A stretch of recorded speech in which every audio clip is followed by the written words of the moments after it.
wizera urabona ubwiza bw'Imana, ubwiza bw'Imana bukugira special. Nimba ubyizera uvuga uti amina.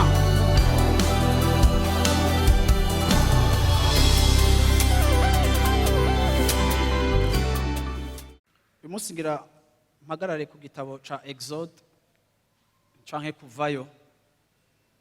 Igihe twari ngaha ku munsi wa Mungu uheze, après twatashe après midi, narasubiye kumva ko ntashobora kuva kuri iri jambo rivuga ku gicaniro. Rero ni wandika titre wandike ngo igicaniro hamushira impande 3. Siko igicaniro. Ariko uyu munsi nshaka kuvuga iri jambo mpagaze nshimikiye cyane muri kino gitabo cyo mu itanguriro, kugira ngo twigire hamwe canke turabire hamwe ingene Imana irakora igishoboka cyose kugira ngo inywane natwe, kandi kugira ngo ifatane canke tube mu migenderanire nayo.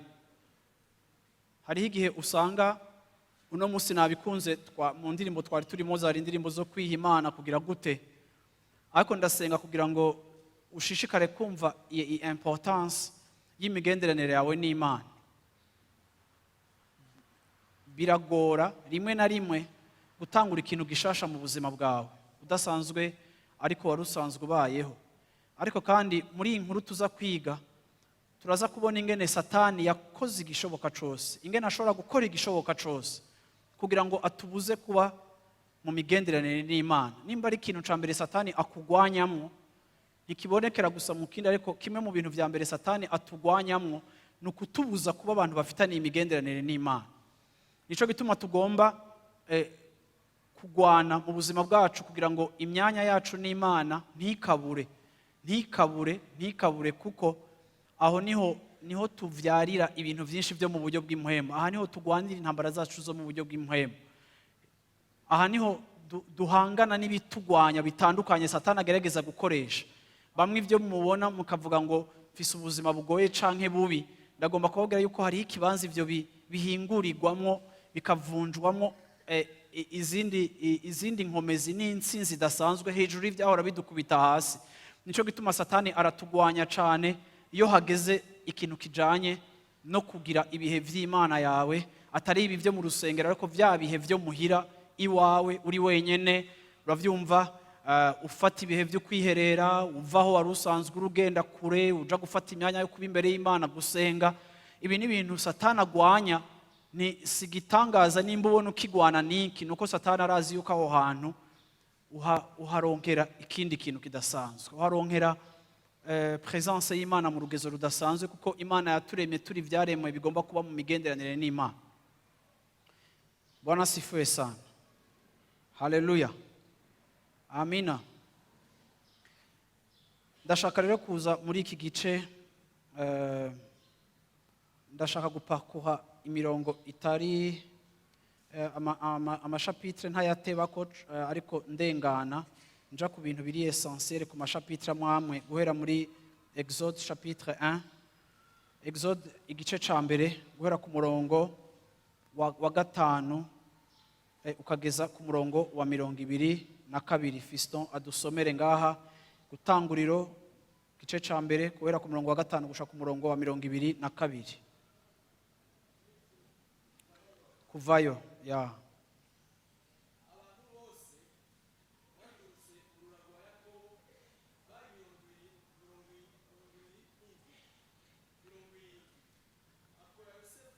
ntafise mikro buke. Okay, iyi mikrofone muyirondere yabayike, kubera uyu n'umunsi turasoma Bibiliya nta kuntu mikrofone yo bitahari. Okay, Fiston burasarara turaguha amazi. Mwe mukurikire, sivyo mugende mukurikira muri Bibiliya zanyu. Barizo micane wazanye Bibiliya. Yo, mana yanje. Murindiriye ekran ibahe verse. Yatari kwera.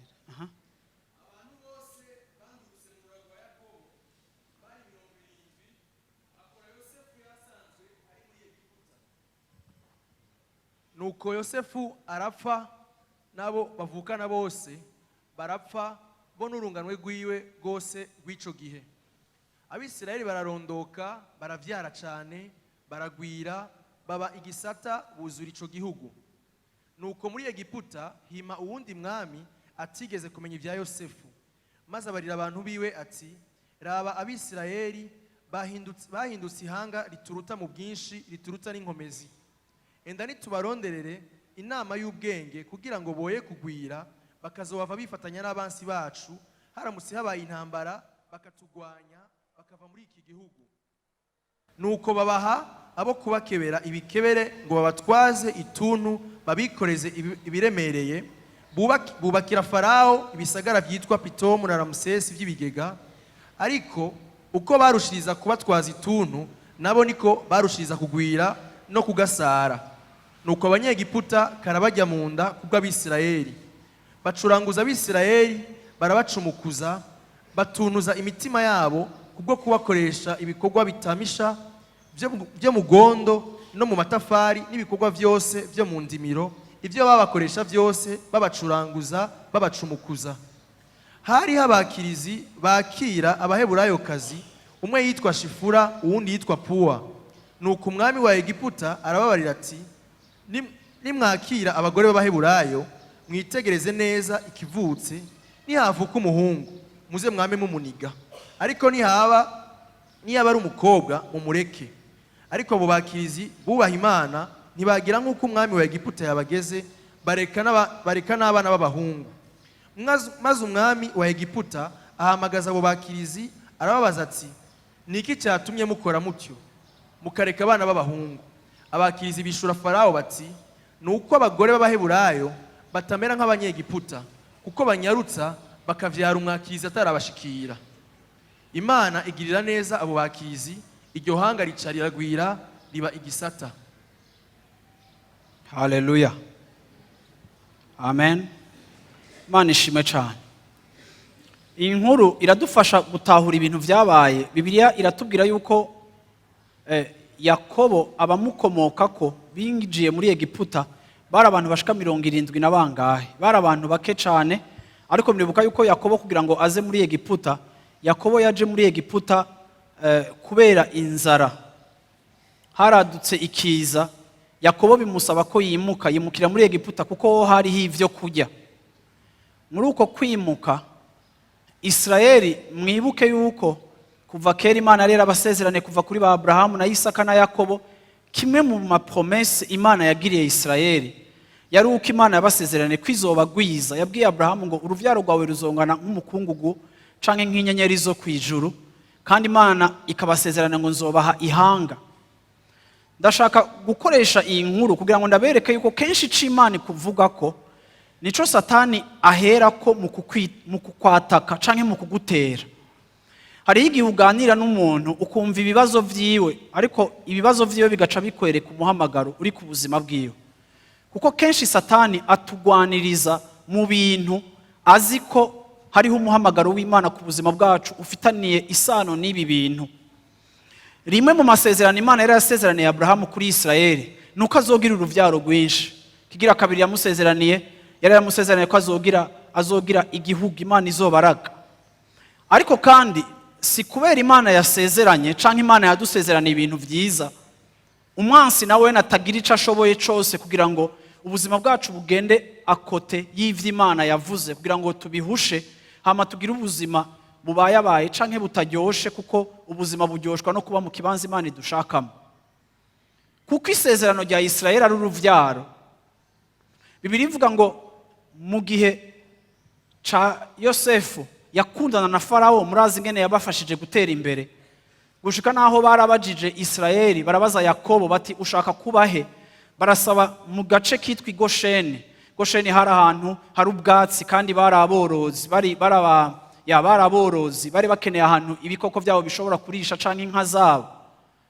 Aba muri ico gisagara, ariko kandi bagenda barushiriza kugwira. Israeli igenda igwira. En d'autres termes, ico Imana yavuganye na Abrahamu cari ko gishitswa i Gosheni. I Gosheni hari hameze nk'ahantu Israeli batewe hamera. hagize gutya ngo haza uyundi mufarawo atigeze amenyana na Yosefu, aravuga ngo ubu bwoko twakiriye buriko buragwira, ni benshi. Mu yandi majambo bariko baraba banini, kandi hogira umwansa dutera akifatanya nabo botunesha. Reka rero dukontrole imvyaro zabo, reka tulimite imvyaro zabo, reka dustope iyi croissance. Biraboneka ko uravyumva bagwira. Farawo agira umugambi wo kumetriza imvyaro za Israeli, ariko mu gushaka kumetriza imvyaro za Israeli, ndashaka mubone n'ingene mw'isi canke muri politike y'isi harashobora kubamwo kenshi muri gouvernance y'isi harabamwe imigambi ya Satani. Rimwe ntitubimenye ntitubibone kuko des fois tutari spirituel, kandi kuko tutazi yuko amareta mw'isi ashitsa prophecy, ashitsa ibihe vya Bibiliya. Nico gituma tugomba kwiga kuraba isi ngene yevoriwa, tukagira lecture iri spirituelle, tukagira amaso y'impwemu kugira ngo tubone ibihe turimo n'ibiriko birashika. Kuko iyo mw'ishengero habayemwo impumyi nyinshi zidafise amaso yo gusoma, kandi ari twebwe mwunyu w'isi, dutakaza responsabilité yacu mu bintu byose bigomba guhinduka kuko tutazi place yacu. Uyu mufarawo avuze ngo reka abantu tubagabanye.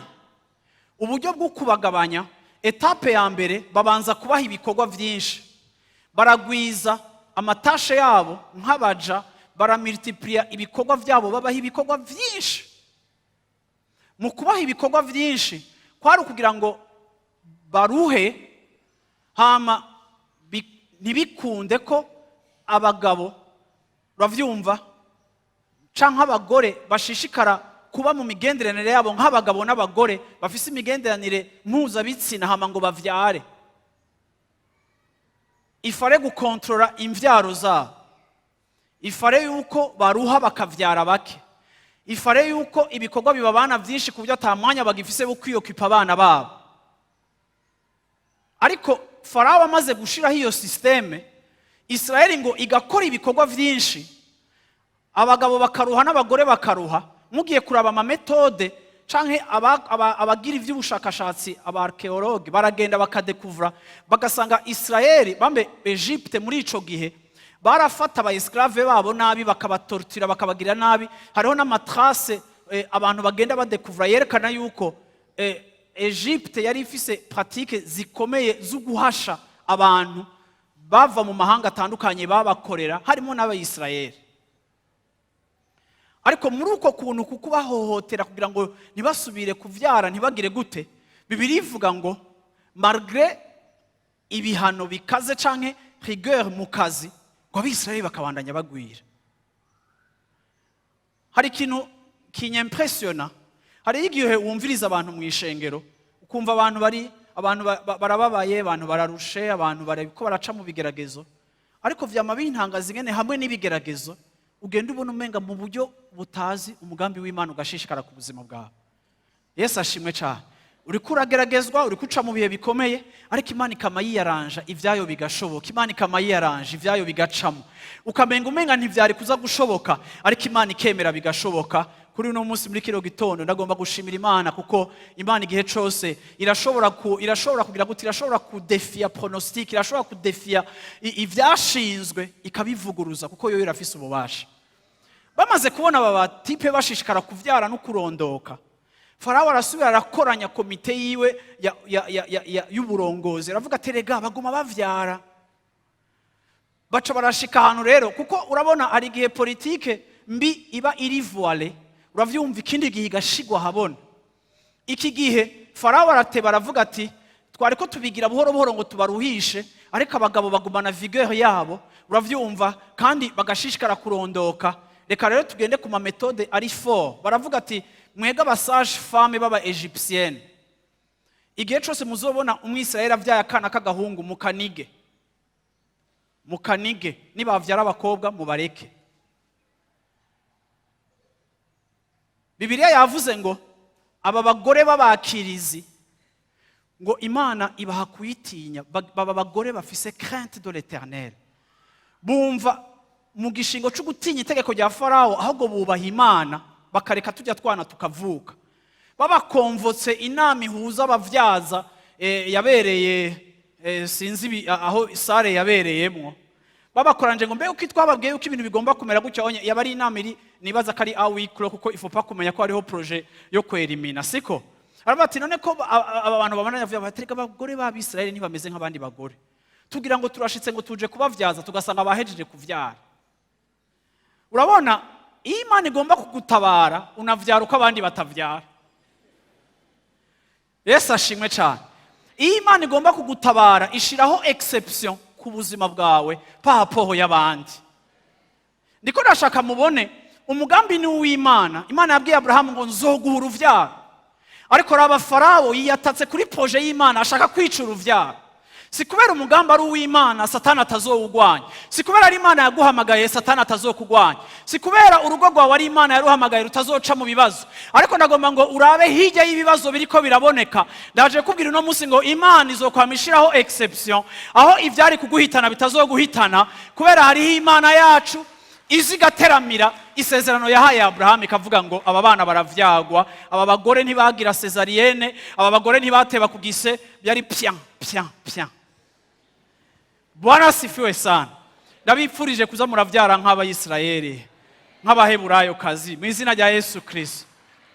Haleluya. Aba mama nibo bonyene bavuze amen. Ni twege tuzi vyari byo ba mama. Uravyumva? Siko abantu b'Imana bigize uku, haragera igihe Farao abonye ko ababakira bafata utwo tubebe bakatunyegeza canke ntibamenye abana batangura kugwira mu kinyegero, kuko bari abana batari enregistré,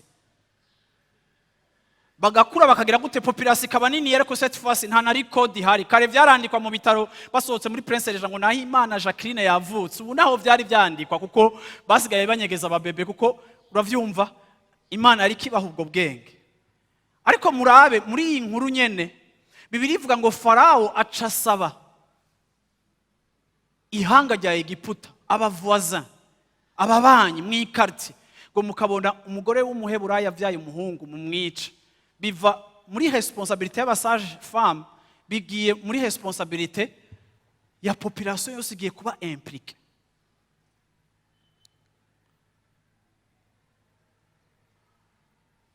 Yesu ashimwe. Igihe nibukiri iki kintu, nibutse guhanura amafamiye ari hano hantu. Umunsi umwe twari kumwe na madamu turiko turagirisha igikorane muri Etats-Unis, abantu batubaza ibibazo, kandi namwe muri hanze ibi bintu muvyumve, nimwe muvyumve ivyo ari vyo. Burya Satani arashobora kugira projet ya societe nkuko n'amareta agira projet ya societe. Ariko iyo amareta mw'isi adafise amaso y'impuhemu canke atubaha Imana, ari amaprojet ya societe aza kamenga ni ibintu bishasha, ariko bikaba birimo umugambi wa Satani wo kudetruiza societe. Ikibazo watubajije mu makouple baratubwira ati none ikibazo twe dufise, none ibi byose mwatwigishije kubijanye n'amakouple, twe turafise ikibazo, iyo vile twari turafise ikibazo kivuga ngo iyo umugabo yagiye gukora atashe mu gatondo, umugore nawe naca agenda kuri shift yiwe. Twari muri vile abantu bakora cane kandi bakinjiza amafaranga cane, ariko bigatuma bakubwira ngo birashobora gushika yuko isomene yose ihera je n'umugore wanje twicaranye 20 minutes gusa, naho agira je ukazi uwo ni wo mwanya ndamubona. Numvise Imana iri kiramvugisha ikintu muri ubwo buryo. Ndaraba izi politike zose za migration zo gutwara abantu hanze. Egypte yari kitezwe imbere n'abaesclave, kuko yari pumo ya ekonomi idasanzwe, ikeneye igitoro, ikeneye main d'œuvre kugira ngo ibisagara vyubakwe kandi hashobore gutera imbere. Uno munsi hari amaprograme menshi yo gutwara abanyafrika hirya no hino mw'isi, baraza bakayora. Ariko biroroha yuko iri umunyafrika ukagenda ahantu nkaho ushobora gukorera amafaranga ngahe, waraba mu kwezi ukazoba ufisaya.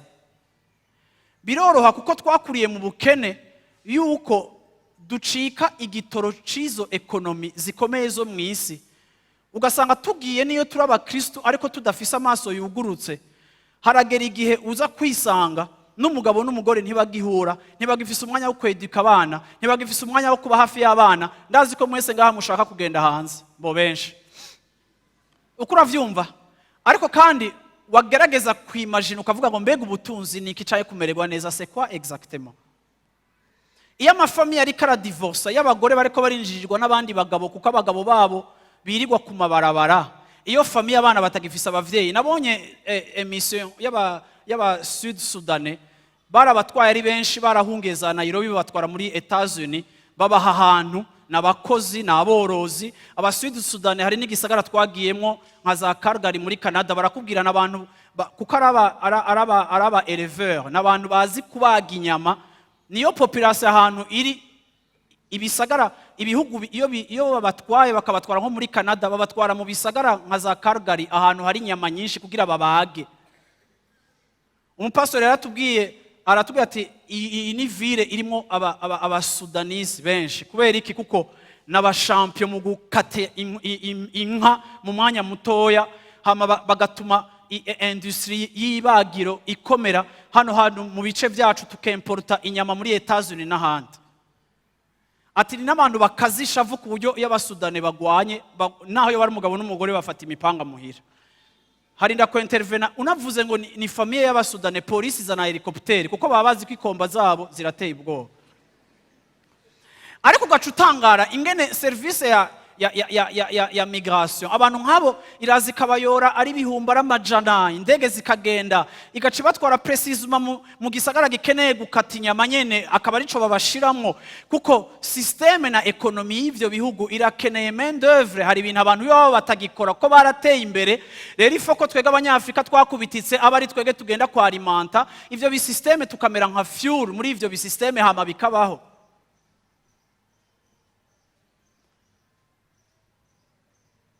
Uku niko na Yakobo mu kugenda agiye kurondera injya muri Egiputa yirotruvye ariko aracika un instrument y'ugufeza fonctionner économie égyptienne.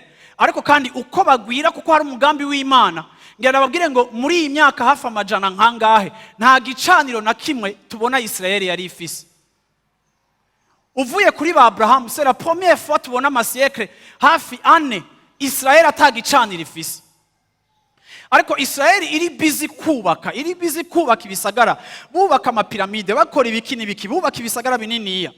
Atahorasyo n'Imana bafise. Ariko mwibuke n'abana ba Abraham, mwibuke n'abana ba Isaka, mwibuke n'abana ba Yakobo, mwibuke ko Imana avuze ngo iri hanga uravyumva nubakaye naryo. Imana yita Israel umugore wayo, Imana ikita Israel umwana wayo.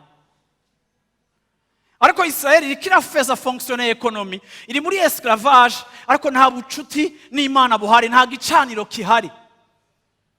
Satani arabaranda busy, arabagira amamashini, ariko Imana yabo itakiriho, atahorasyo bafitaniye n'Imana, atabucuti bafitaniye n'Imana.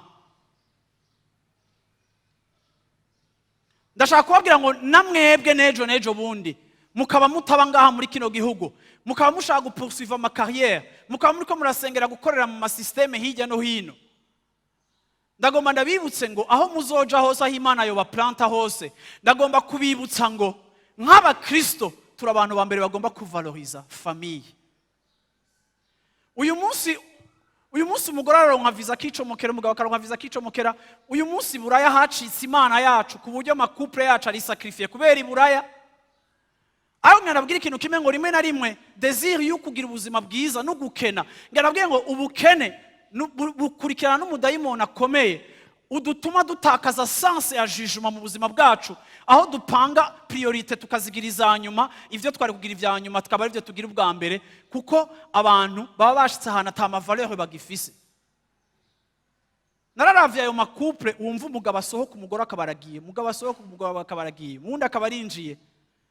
Abo ba Sud Sudan muri Etats-Unis barabatweretse muri emission, abana babo basigaye bambaye ibisheneti bininiya, baguze ibiduga binini. Urazi yo kuvana umuntu muri Sudan du Sud apana za Juba ukamuvana ahantu mu bisagara bigize gutukaza ukamushira ahantu aronka $1, uravyumva banyura urumogi bagira probleme, bacitse ingorane. Kubera iki? Kuko afise ibifaranga, afata ibicredit, afise amakarte yuzuye ko amafaranga, afise ligne de credit tagira ukingana. Abantu bagasambuka ugasanga toute une génération yitwa ko yatabawe bararungika selfie mwese mugakoma amashi ariko somehow bariko baradayinga kuko amafaranga barayafise ariko kandi usutse amafaranga mu muntu atabaye na prepare kuyabamwo amafaranga hagucika umugisha ahubwo amafaranga acika inyundo yo kumusambura no kumuheza ugasanga toute une génération ikira disparaître kandi bitwa ko ari abantu bateye imbere. Munyumve mwe muri hanze ubwo buzi mukora mukaronka n'ubuzi mukaronka opportunité y'ubuzi ako kazi ukora kagasambura urugo rwawe nta mugisha urimo kuko nimba muri abantu b'Imana ugomba kumenya ko ikintu ca mbere ugomba guproteja n'urugo rwawe n'uruvyaro rwawe niyo responsabilité yawe ya mbere kandi Imana niyabona utahuye ugashira imbere ivyo yashize imbere rizoreka kubatunga no kubaha ubuzi no kubaha amashedo canke kabaha amashift ari conforme y'ivyemewe kuko ntibishoboka yuko ono iterambere famille zacu ziko ziraba détruite.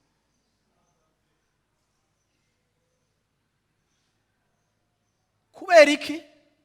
Kuko tudatahura yuko twebwe turutu objet duto en face y'ibi economy bikeneye kudufyatura no kuduheza tukabituma bihaguruka bihagarara ariko twe dans l'entretemps tugatakaza uruvyaro tugatakaza impact tugatakaza ubuzima.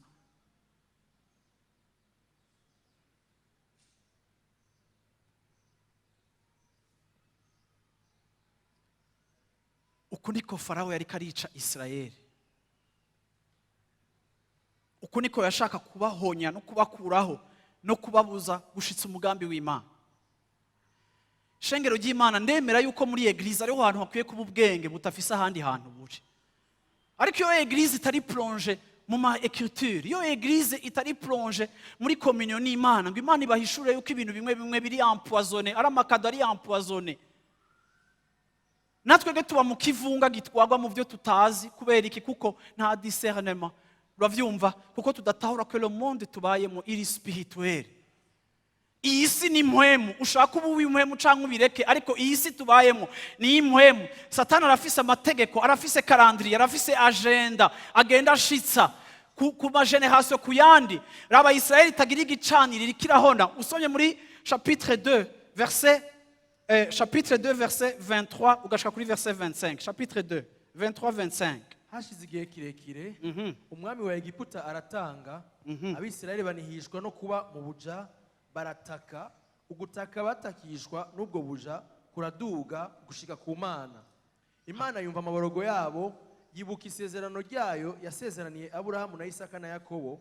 Imana yitegereza abisirayeli ibona uko bameze. Haleluya.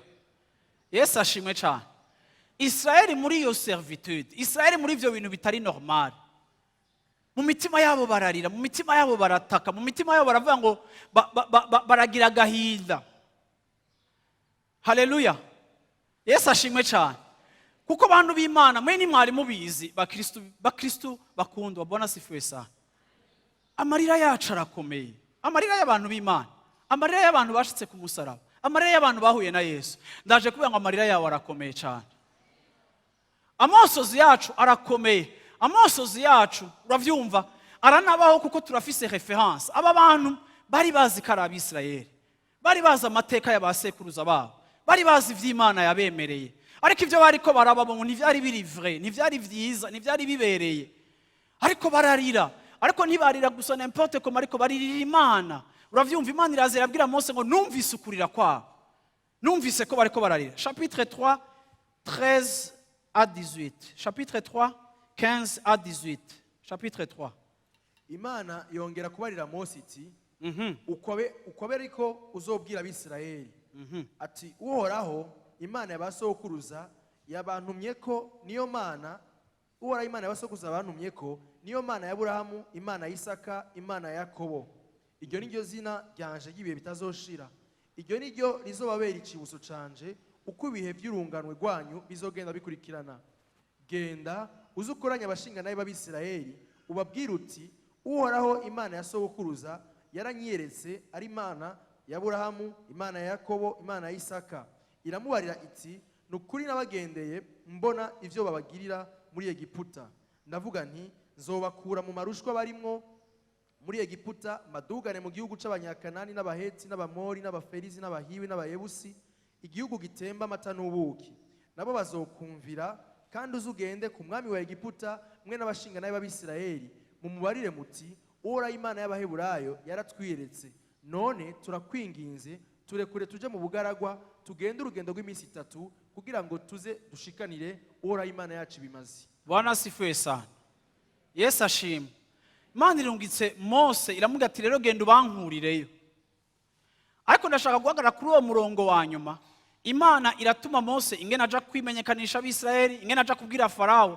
Ariko ndashaka mumva Imana igiye gusaba Pharaon kugira ngo irekure ubwoko bwayo. Mose ngo azogenda abwire Pharaon ati turekure iminsi 3.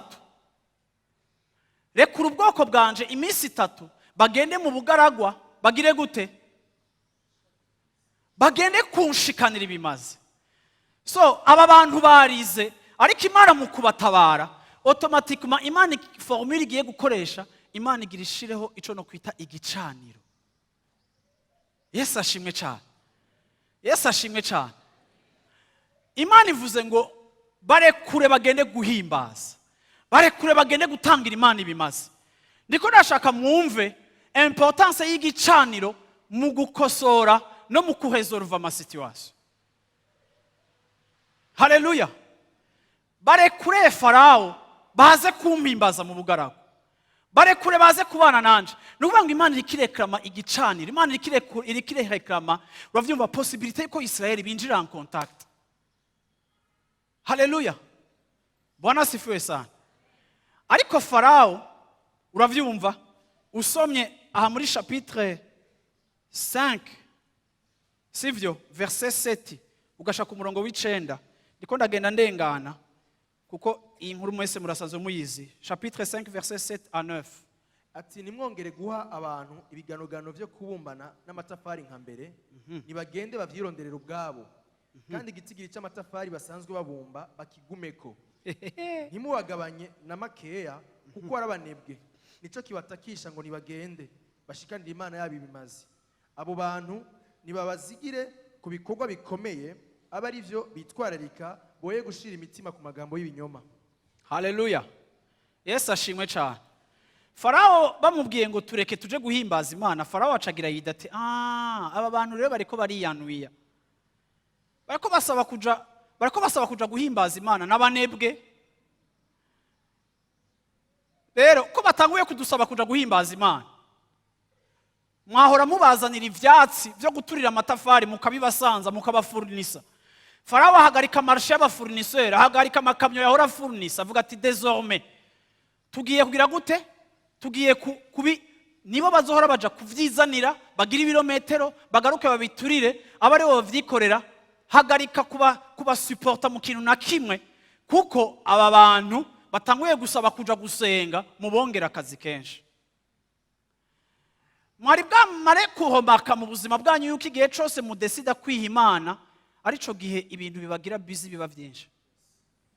Nibandi ico kintu bamaze kukibona. Ndabona muri benshi siko mumaze ko observe ico kintu.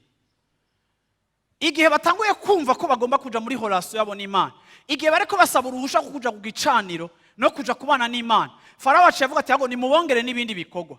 Ngo kandi baca baranabagwiriza ivyo basanzwe bakora, bashira aba inspecteur babacunga bakabakoresha. Uravyumva Abisirayeli baragira inama baravuga ati babwira aba inspecteur kuko inone mutwongeye mututumye kuja kuzana ibintu mwahora mutuzanira ati Pharaon niko yavuze muzora muja kuvyizanira ibintu arasubira kandi arabiranda difficile. Bwana asifiwe sana. Ndiko nashaka kuvuga ikintu musiga abantu b'Imana. Birashoboka ko ibintu biba ari ibintu bigoye mu buzima bwawe. Birashoboka yuko utari kuratahura igituma uri kuragwanywa, ariko ndashaka kubabwira ikintu kimwe. Yesu yavuze ngo mwisi muzobona amarushwa menshi, ariko mureme naranesheje. Yesu ashimwe cyane. Yesu ashimwe cyane. Mbwira mu icano nti ureme yaranesheje. Haleluya. Yesu ashimwe cyane. Yesu ashimwe cyane. Ubu rero Pharaon atanguye kuresista. Bantu b'Imana no basomera inkuru n'inkuru nkazibasomera. Pharaon yaragize resistance. Pharaon yaranse ko Israel igenda. Pharaon yarakajije, yarashizemo iminyororo. Kugeza naho Imana itangura kumuteza ivyago kugira ngo irekure Israel ije kubaka igicaniro. Ikintu no musi muri kino gitondo nshaka kubabarira. Nshaka kubwira umuntu wese ari muri kino kibanza. ndakunda kuvuga ngo hari igihe uri kuravuga utari kurabwira abantu benshi, uri kurabwira abantu bakeya. Ndagomba kukubwira ngo muntu w'Imana, ahantu hose uri nimba waraririye Imana, ahantu hose uri nimba uri kurubaka ubucuti n'Imana, ndaje kubwira umunsi muri kino gitondo ngo Imana ije kugutabara ntaco itazokora, izoduga imisozi, izomena amabuye, izomena imisozi, izokora ikintu cyose gishoboka kugira ngo ico ishaka kugushikana ko ikigushikaneko. Hari igihe uba mu kibazo cawe kikakuremera ukibaza ngo mbega je ndi mu gitigiri c'abantu Imana ikunda. Hariho abantu benshi bibaza ibibazo vyinshi kubijanye n'urukundo rw'Imana kuko babona hari uburemere buri ku buzima bwabo, uburemere budasanzwe bivaye n'ibibazo bariko baracamo. Ariko ndaje kubwira ikintu kimega muntu w'Imana ngo Imana iragukunda, ibibazo vyawe sivyo bivuga, ariko ico Imana ivuga mu ijambo ryawe niko kuri twemera. Ivyo uri kurabona siko kuri ukwiye kwemera, kubera ivyo uri kurabona si ukuri, kuko bizovaho bizorengana, ariko ico yoyo yavuze ni ukuri kandi ntigishobora kuvuguruza. Haleluya! Ndakunda Imana iyo yiyemeje kugutabara. Iyo Imana ivuze ngo ndaje kugutabara, reka nakubwire abantu b'Imana, Imana n'umutabazi kweri. Imana n'umutabazi Yesu we. Haleluya! Shengero ry'Imana, Imana n'umutabazi. Imana n'umutabazi. Ibi bintu bitangura abantu batanguye kuririra Imana muri absence y'igicaniro. Dieu intervient. Mwari mubizi. Iri jambo Imana yararimpaye, ariko mureke nsurinya iki kintu. Nukuri ndizera yuko hari abantu benshi muri mwebwe ubuzima bwabo bugiye guhindurwa no kubaka igicaniro c'Imana. Yesu ashimwe cyane. Yesu ashimwe cyane. Ndumva mfise conviction. Gore umunsi natanga kuvuga kuri iri jambo, narumva ko ritari rigufiye. Dimanche natashe nziko ndarihejeje. Nafuye kuryama après-midi mvyutse, mfata iPad ntangura kwandika. Imana itangura kumvugisha kuri Israel. Imana itangura kumvugisha kuri iyo systeme yose ya migration. Uravyumva ingene abantu hari profesi yavuze ko Afrika izotwara ubutumwa mu mahanga. Ariko no munsi mu gishingo cyo ko Afrika Imana yaduhaye iyo profesi muri rezane za 90 zitangura. Ni muri iyo myaka nyene Afrika ibihugu byinshi vyinjiye mu kaga bikinjira mu ntambara, naka karere kacu aha abantu bakinjira mu ntambara.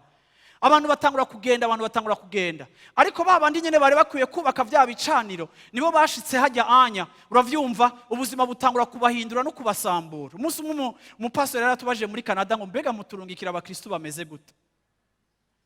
Hari abantu tubona bavuye mu eglise wanyu tugashimira Imana ngo turaronsa abakristo ngo twahora tubabona muri live center twagira gute bashika ngahi bararikagwa. Bakaturushiriza abandi kuba abapagani, none basi ngo muzohore mugira séance yo guforoma abagiye. Ariko igihe cyose Imana yatwara Israel mu mahanga, igihe yabatwara Babilone, bari bafise ikigatanya gikomeye cyo gusenga ibigirwamana.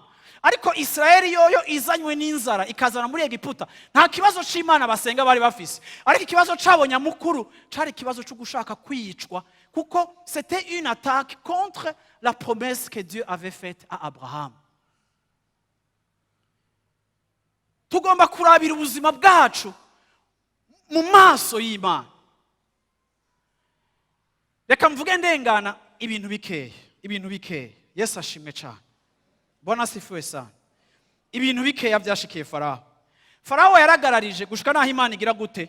Imana ihindura amazi mu maraso, amazi yose ya Egiputa acika amaraso kugira Pharaon abe convaincu ko ari Imana. Ariko Bibiliya ikavuga ngo Pharaon ashishikara kwanga kubarekura. None wowe ufashe mu bafise Nile, murumva ko hariho n'ikibazo cuno munsi ca Egypte na Ethiopia kubera Nile. Muramaze kuvyumva? Nimumbwire ko muvyumva. Muravyumva? Amazi make bafise ni Nile. Imana yihinduye amaraso. Ihinduye amaraso, amazi yonyene bafise ariyo boga, ariyo batekesha, ariyo bagira gute? Ubuzima bwari buhagaze. Ariko Pharaon yabona amazi Nile ihindutse amaraso, Imana ikamusaba ikintu kimwe gusa ngo rekura abantu banje bagende kumpimbaza. Rekura abantu banje bagende kumpimbaza. Bano b'Imana ndaje kubabwira umunsi muri kino gitondo. Igituma Imana yatubohoye kugira ngo tugende kuyihimbaza. Igituma Imana yadukuye mu nzara za Satani. Yadukuye mu nzara za Satani kugira ngo tugende kuyihimbaza, kugira ngo tugende kuyegukira. Imana ni yatubohoye kugira ngo tugende ngo muri promenade ngo yaturekuye nani. No. Yaravuze ngo rekura abantu banje bagende kumpimbaza. Pharaon akanka, Imana igahindura amazi amaraso. Siko Pharaon yanka, Imana irafata iteza Egiputa icago kigira kabiri ibikere. Egiputa yose ahanyu wozana ibikere byose mukabura naho munyura kubera ibikere. Bamwe muri mwebwe ndababona, bamwe muri mwebwe n'igikere uvuza induru nk'umuntu babaze, iyo ukibonye kirengana mu nzu cyangwa ukibonye gica hanze cyangwa ukagisanga muri dushe ho ibararirago. Igikere kimwe muri Egiputa nicari igikere kimwe, teritware yose yarimo ibikere kiretse ahantu hamwe gusa, i Gosheni Imana ntiyashizeho ibikere. Aho habande haba ubwoko bwayo. Vuga uti ibikere. Bantu b'Imana, inzige ziramaze imirima muri Kenya mu minsi yahera.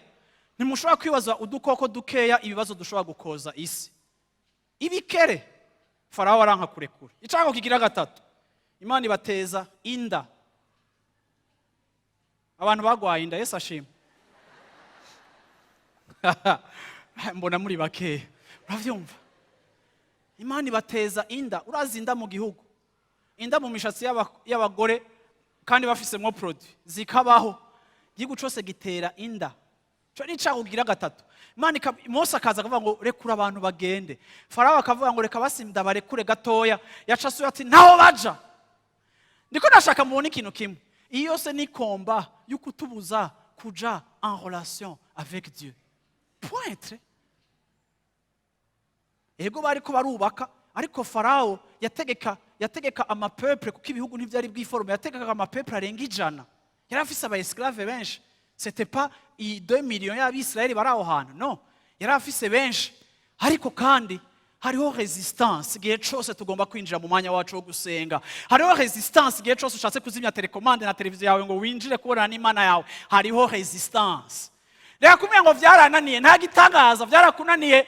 Reka nakubwire, nimba Farawo yaratewe n'inda ntarekura ubwoko, nawe wese Satani azokora igishoboka cyose kugira ngo akudisvertise, agusamaze, akubuze kwifokaliza ku Mana yawe. Ico nta gitangaza. Why? Arazi yuko winjiye muri communion n'Imana hariho territoire adasubira kuganza, kubera wowe utanguye gusenga uvuga ngo Mana reka ubwami bwawe buze ngaha mw'isi nkuko buri mwijuru, ugatangura kuvugurura no guhindura ibintu kuko tu es en relation avec Dieu. Yesu ashimwe. Icago kigira kane, Imana ibateza amasazi. Hose mugiye muri restaurant isazi kazi zani bujina, zani buji. Isazi partout. Ikindi cago Imana yabateje, ibikoko byabo bitangura gupfa. Inka zo kwa Farawo, iz'abagenero biwe, iz'abategetsi biwe, iz'abaguverneur biwe, ibikoko mu gihugu byose bitangura gupfa.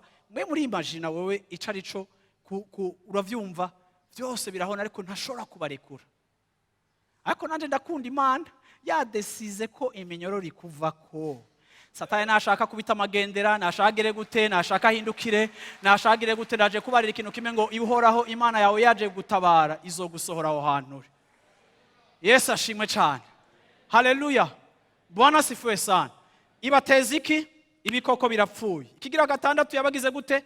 Ibateza ibihute. Muri mwege hari umuntu ataragwara igihute.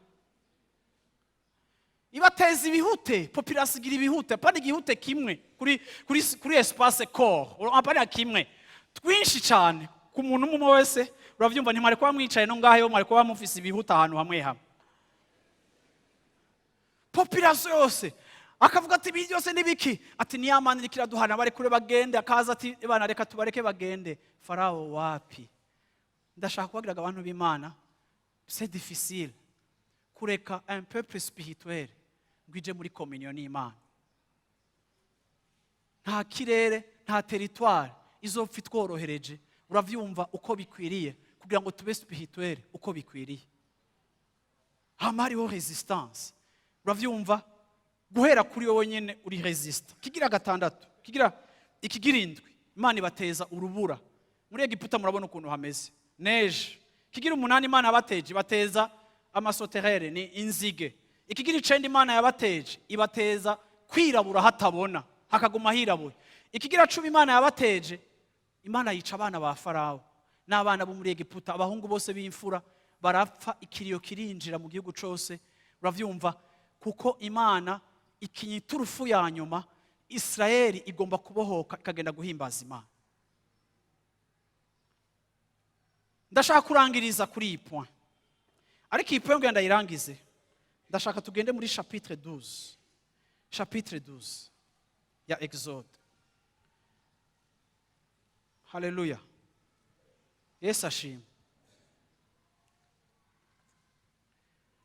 Byari ibintu Imana ihora ikora kera byahora binzazanira. Hama nkavuga ntako Imana vraiment iri mesha. Ariko rimwe na rimwe hari n'ibintu Imana ikora amabanga akigwa Imana ngo y'urukundo ngo yokora ibintu nk'ibi. Ariko ikintu nasanze hari igihe twe twibaza ko turi bon kurusha Imana. Biramaze kubashikira. Mwe mukumva yuko muri Imana hari ibintu mutogira yo yihorigira biramaze kubashikira. Ngo none ngo Imana vuba ngo ari urukundo ngo yoreka ibintu bikaba. Reka ndabwira ikintu kimwe, reference y'ivyiza niyo nyene. Ico yise ciza naho co bari kibi. Gicika ciza kuko niyo point zero idetermina ce qui est bon. Twebwe si twe dushobora kuraba ku bikorwa vyayo ngo tujije ko hari ibintu bibi. Niyo reference y'ibiri correct. Ico Imana yise ciza gicika ciza kuko niyo rufatiro rw'ivyitwa vyiza. N'igihe wowe ukiraba ukakijija ko ari kibi kiba ciza. Rero je nk'iyi systeme yo kubufa aba bana igihugu cose vraiment kikabura imfura. Igihugu cose abavyeyi bakavyuka bapfishije. Je naco mana y'Imana vraiment. Imana kwe.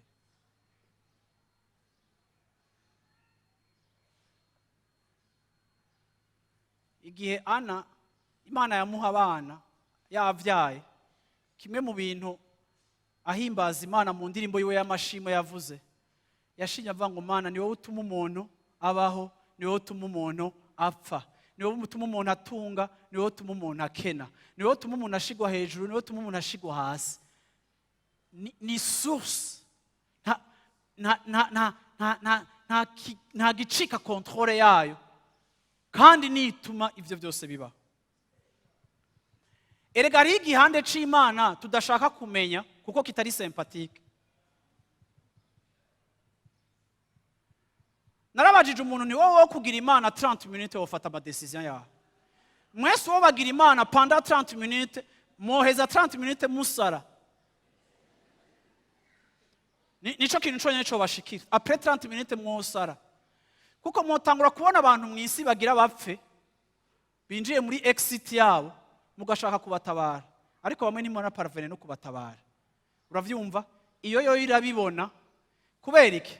Kuko nta na rimwe Imana muri intelligence yayo no mu bumana bwayo nta na rimwe Imana iharura ko ubu buzima turimo ari ubwa hatari. Kuko yo ifise dimension ya eternité. Yesu ashimwe cyane. Nimugire ingohe zanyu gutya gusa. Gira gucyanye ngo. Gira gucya. Urangene urabona umwanya bifata. Abinyuma mungirire ingohe basha mufasha. Gira gucyanye. Wana umwanya mwakubise ingohe. Imana iravye ubuzima bwanyu mubayeho mu isi bungana uko nyene. Siko.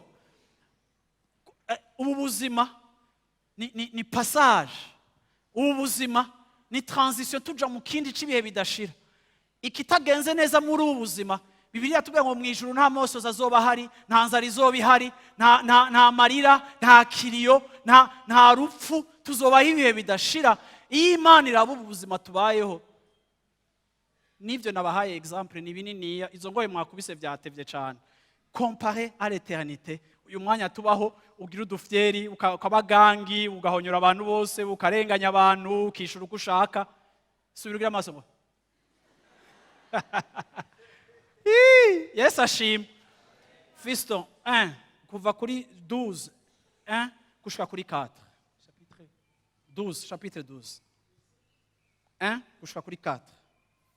Uhoraho abaririra Mose na Aroni mu gihugu cya Egiputa ati uku kwezi kuzobabera imfura y'amezi. Uku kwezi kugiye kubabera imfura y'andi mezi yose. Kuzobabera ukwezi kwa mbere mu mwaka. Niko kwezi muzogira ukwezi kuri mbere mu mwaka, no kuvuga ngo gushizwe hejuru y'andi mezi mu mwaka. Nimubarire ikoraniro ryose ry'Abisirayeli ku munsi ugira 10 w'uku kwezi umuntu wese yiyabirire umwagazi w'intama uko amazu ya base angana, umwagazi umwe mu nzu yose. Kandi iyo nzu niyaba irimo inkehwa, batomara uwo mwagazi, uwo muntu afatanye n'umubanyi wiwe bahereranye, bawusangire uko igitigiri cy'abantu kiri, uko igisa c'umuntu wese kiri, abe ariko muzoharura igitigiri cy'abakwiye kuwusangira. Bwana asifiwe sana. Yesu ashimwe cyane. Kubera ko ku kwezi Imana ikwise ukwezi kwa mbere.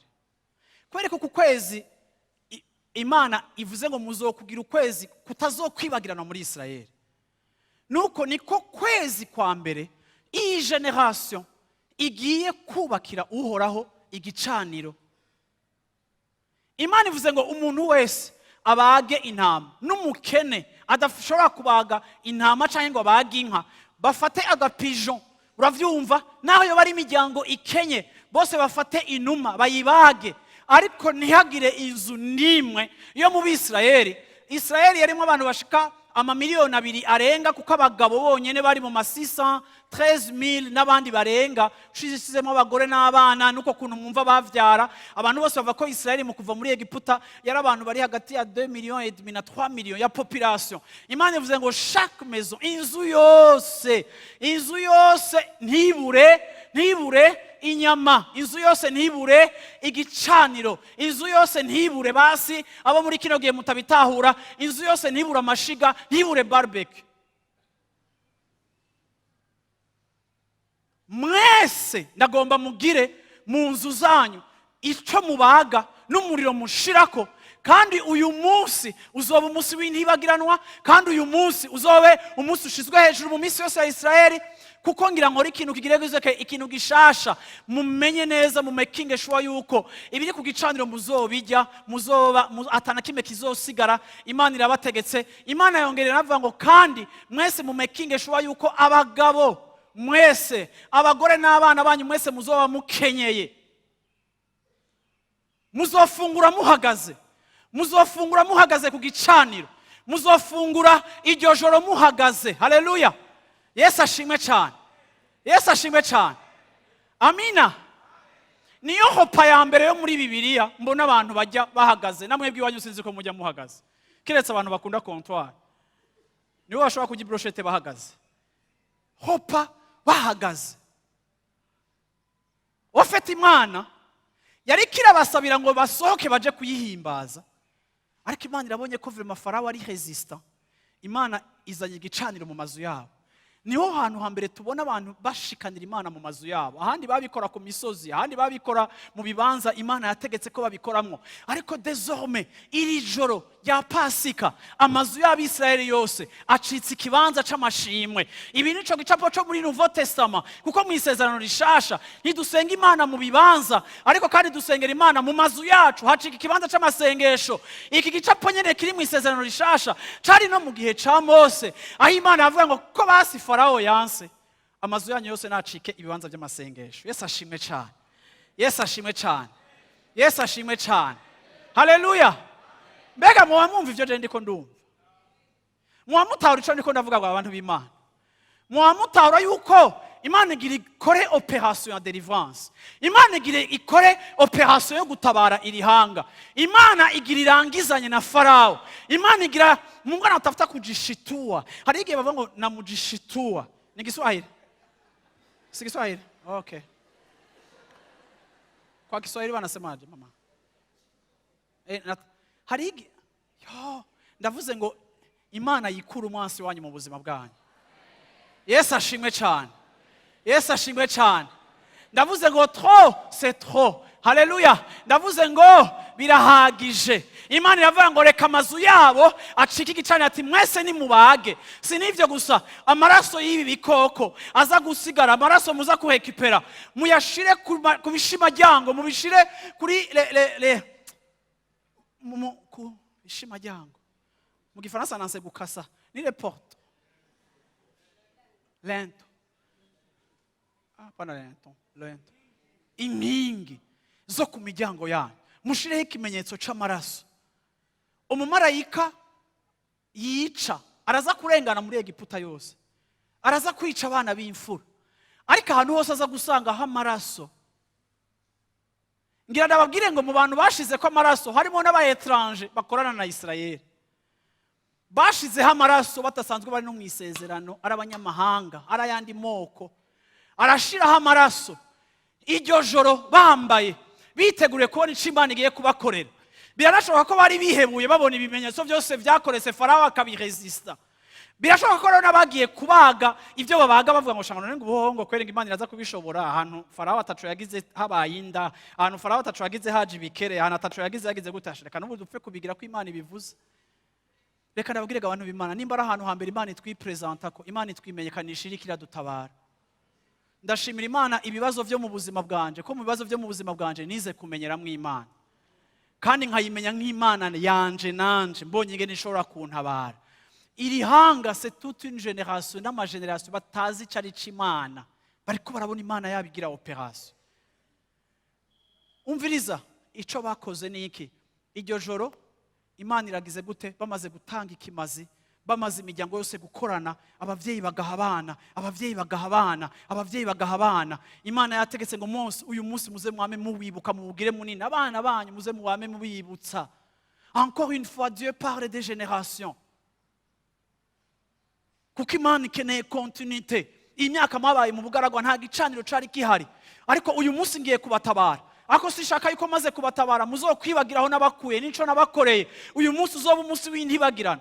Imana ikora operation muri iryo joro itabara Israel, bagenda bahimbaza, bagenda banezererewe Imana yabo. Imana ibakorera igitangaza, mwarabibonye ivy'Imana yabakoreye.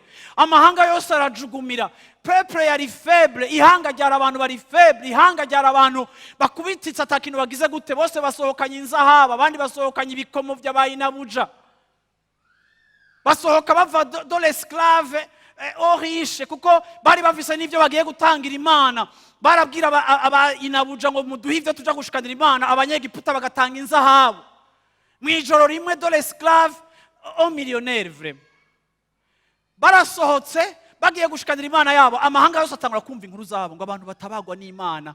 Imana iba populaire mu ntambara zacu, Imana imenyekanira mu ntambara zacu. Abantu bazomenyera Imana mu bigeragezo vyawe, abantu bazobonera Imana mu gutabagwa kwawe. Haleluya, iguserukanye ko niho bazoyimenyera. Imana iragira guterekana kubwiye ikintu kimwe, ibi uri kuracamwo birahari kugira ngo Imana yiheshe icubahiro. Yesu ashimwe cyane. Ndavuze ngo uko guteba kwawe kurahari kugira ngo Imana igire gute yiheshe. Abavyemera mu nyitabira ivyo byose birahari kugira ngo Imana igire gute yiheshe icubahiro. Imana irakora demonstration, iratabaye iyi peuple, ibatabaye kugira vraiment bagende kuyegukira. Ndarangije mvuga iki kintu. Nukuri shengero ry'Imana bakundwa,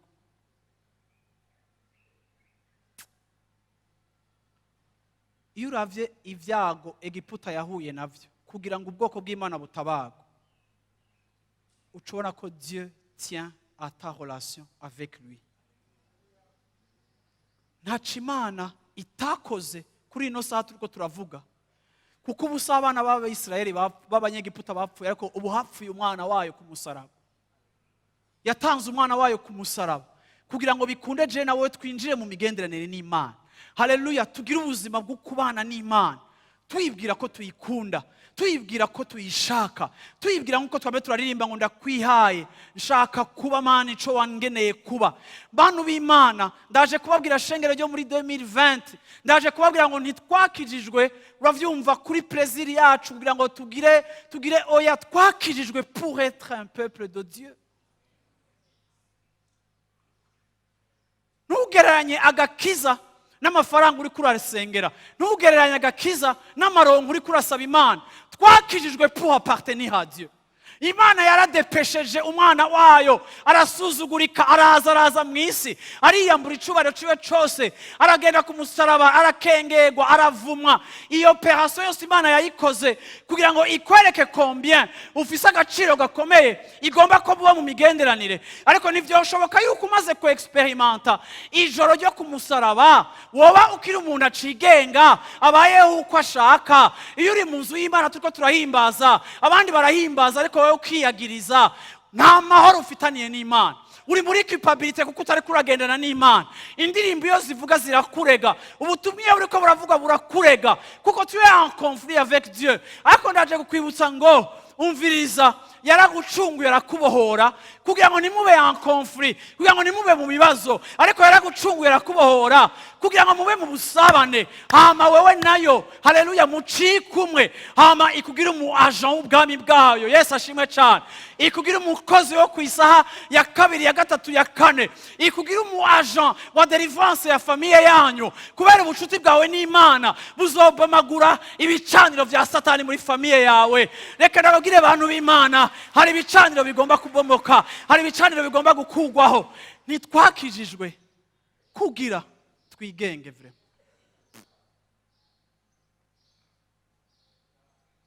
Oya, bantu b'Imana, kwigenga, abigenga Yesu ashimwe. Apana abigenga babandi leta yita abigenga Yesu ashimwe. Basi munyitabire mu mutima ngo amen. Yesu ashimwe. Ariko ndabagirega abantu Imana, yaba hari ibintu Imana yaduhaye muri Bibiliya twokora kugira mwe muvyemere, kavuga ngo muzore mwitabura nk'abapasteri, muzore mukubita kiribite, nta kintu ntokora kugira ngo ibi bintu muvyumve neza. Mu kwigenga nta mugisha urimo. Kwigenga nta mugisha urimo. Imana yokora operation nk'iyo kugira Israel bagende kwikorera ibyo bashaka, ibaha igihugu basangamo imirima n'amazu batubatse, Imana ikabaha umugisha ungana gutya kugira ngo bace bibera mu muyondi na ambiance, bikorera ibyo bashaka. Imana bayirabire kure bati bye bye, baradutabaye, fine, we are busy, uravyumva. Oya, yaducunguye kugira ngo tuje kubaka igicaniro. Yavuze ngo rekura abantu banje bagende kumpimbaza, rekura abantu banje bagende kumpimbaza. Imana ntiyari yateguye concert ya louange na adoration, ntihari abaririmbyi bakomeye kuri afishe, si ibyo Imana yari yateguye. Imana iratanga ikiguzi cyose gikenewe kugira ngo itubohore, ituvane mu byaha, ducika abayo. Iratugwaye, iradukunda. Bibiliya ivuga ngo ndi Imana ipfuha, Imana yanje irapfuha. Imana yanje ni support ikintu kimwe nogira Imana, n'igikorwa c'Imana wokigira Imana yawe ukagitena kukaciyatashako. Nta kintu na kimwe Imana ishaka ko isanga mu mutima wanje iri en competition naco. Imana ije kuraba imitima yacu, ishaka kuturabika bona ngo aba ni propriété zanje, aba n'abahungu n'abakobwa banje, aba n'abagabo n'abagore banje, abacunguwe n'abana Imana yaguhaye. Igomba ko baba Imana zawe, igomba kuguma yitwa Imana, kuko ico yaguhaye cyose kigomba kujana fresh kuri adoration, kuri yo ukavuga ati Imana warakimpaye, ni wewe soko y'ibintu byose, ni wewe ntashobora kwakwa, ibindi byose no bitakaza, ni wewe ntatakaza. Uko akugirira neza ukaba kugicaniro, uko akugirira neza ukaba umunyagicaniro, ukaba umuntu ukubana n'Imana kwiwe kuri réel.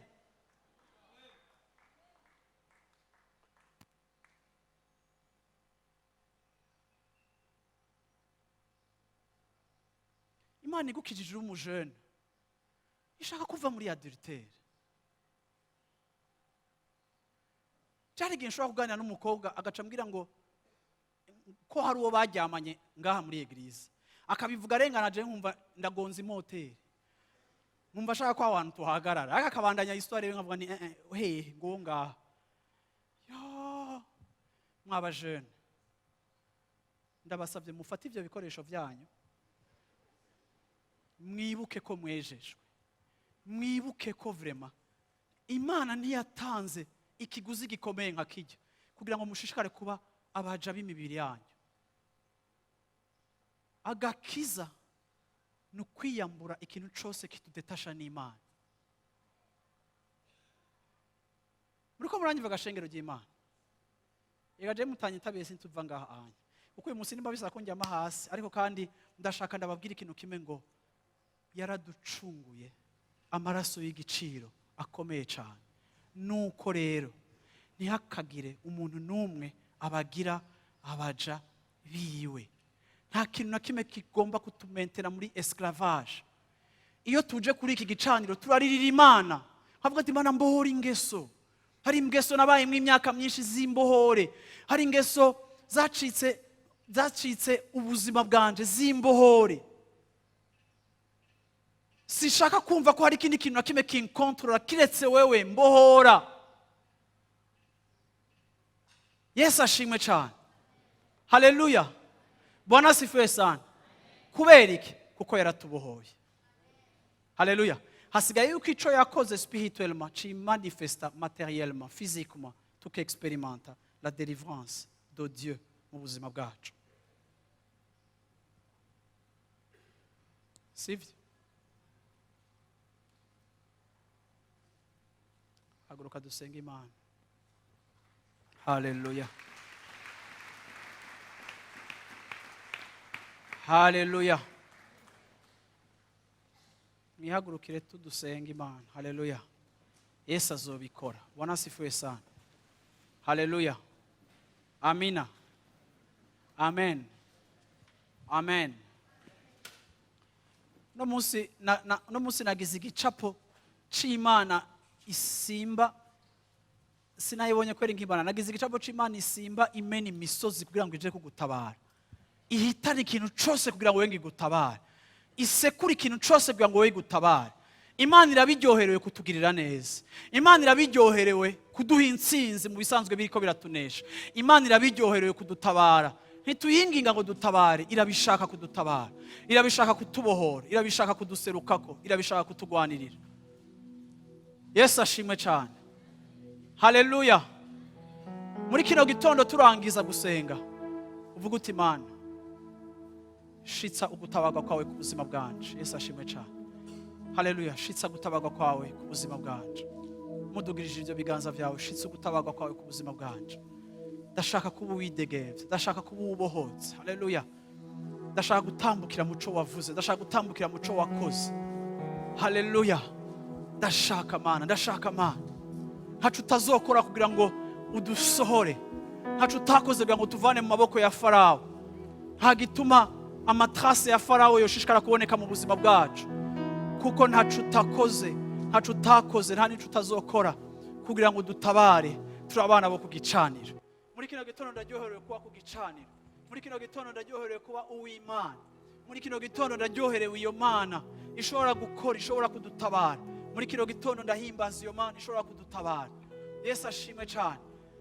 Ndashaka kugusaba usenga muri uwo mutima nyene ukura yereka Imana aho ugomba. Ndashaka vy'ukuri nkuko inzu ya Israeli yabaye inzu y'amasengesho, imiryango yose igakorana. Ndashaka vy'ukuri muri iyi minsi, uretse ngo turiko turagenda no mu masengesho, ariko kandi ndashaka muri iyi minsi Imana ikugenderere. Imana yugurure icumba cawe c'amasengesho. Imana yugurure icumba cawe c'amasengesho. Haleluya. Aho mukoranira n'abandi haba ahantu ho gusenga. Haleluya. Aho muhurira n'abandi haba ahantu ho kuvugana n'Imana. Ndasenga ngo Imana ikongera ivyo bihe. Yesu ashimwe cyane. Kuko yaravuze ngo rekura abantu banje baje kumpimbaza. Haleluya. Impamvu yo kurekurwa ni kugira tugende muri adoration, ni kugira ngo tugende mu migenderane, ni tugende mu busabane. Nico gituma twarekuwe. Ntitwarekuwe kugira ngo dusigare muri zone neutre canke tube twarekuwe kugira ngo tugende guhimbaza. Haleluya. Kandi uguhimbaza kwacu kurarengeye ibi bikorane tuzamwo, ariko kandi ni lifestyle yacu yo tubaye. Haleluya. Haleluya. Haleluya. Shaka kuba aho wifuza kumba, aho niho ndongera kuruka, ndaje mwami.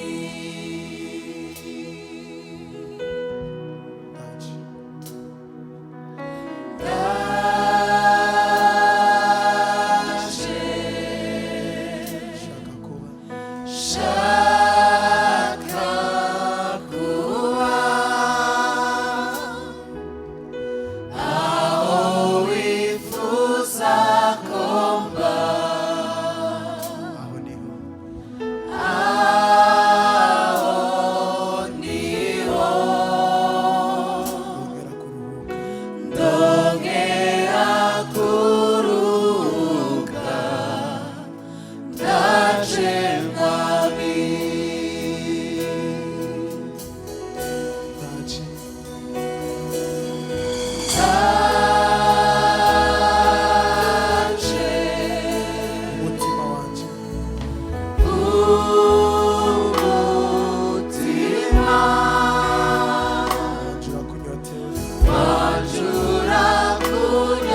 isirayeli isohoke imana yashizeho igicaniro.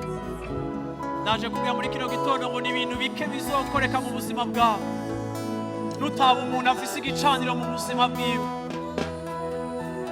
N'Imana yashizeho igicaniro kugira ngo itabare ubwoko bwawe.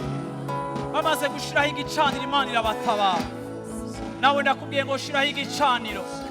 Hari iminyororo y'igihe kirekire, hari ibikugwanya by'igihe kirekire, hari ibigwara by'igihe kirekire, hari ingeso z'ibihe birebire, hari ubumuga bw'igihe kirekire, hari intambamyi z'igihe kirekire, ariko zikeneye igicaniro.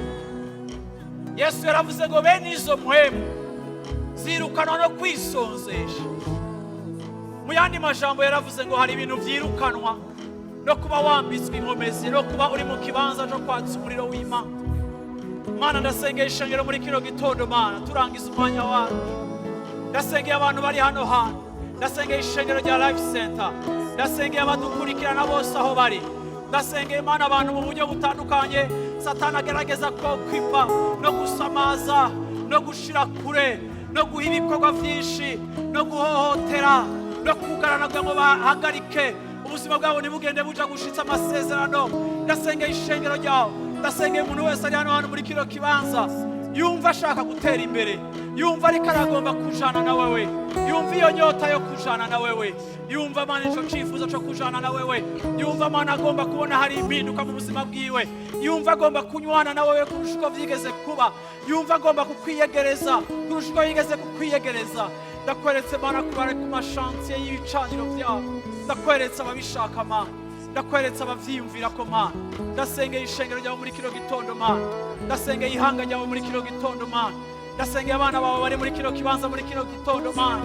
Ndavuze ngo Mana bikore Mana, ndavuze Mana ngo dushikana aho hantu, dushikana aho hantu Mana, dushikana aho hantu Mana, aho kujana na wewe, aho kugukurikira, aho kukwitondera, aho kugukunda, aho kukuvaloriza, aho kugusherisa, aho kukwambrasa, aho Mana kwinjira muri intimite na wewe, aho kubana na wewe Mana.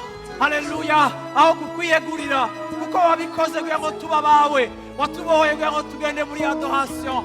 Ndasenze Mana ngo dushire muri adoration, ndasenze ngo dushire Mana mu busabane na wewe bw'ibihe byacu byose byo kubaho, mu kubaho kwacu, mu kugenda kwacu, maze ibitangaza bikoreke, maze iminyororo icike, maze Farawo n'abiwe bahenuke, maze n'amazi yumve yiyugurure, maze n'imikogote ya Farawo ihere burajya amazi. Kubera ivyo bicaniro birakomeye, kubera ico gicaniro kirakomeye. Urakoze Mana muri kino gitondo, urakoze Mana kubw'abantu bawe, ubahezagire kandi ubagire neza, bahe kugira indwi nziza, ubiyereke Mana mu rugendo rwabo.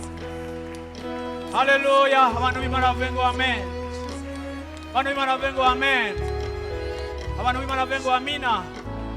Imana ibampere umugisha, mugire umunsi wa Mungu mwiza.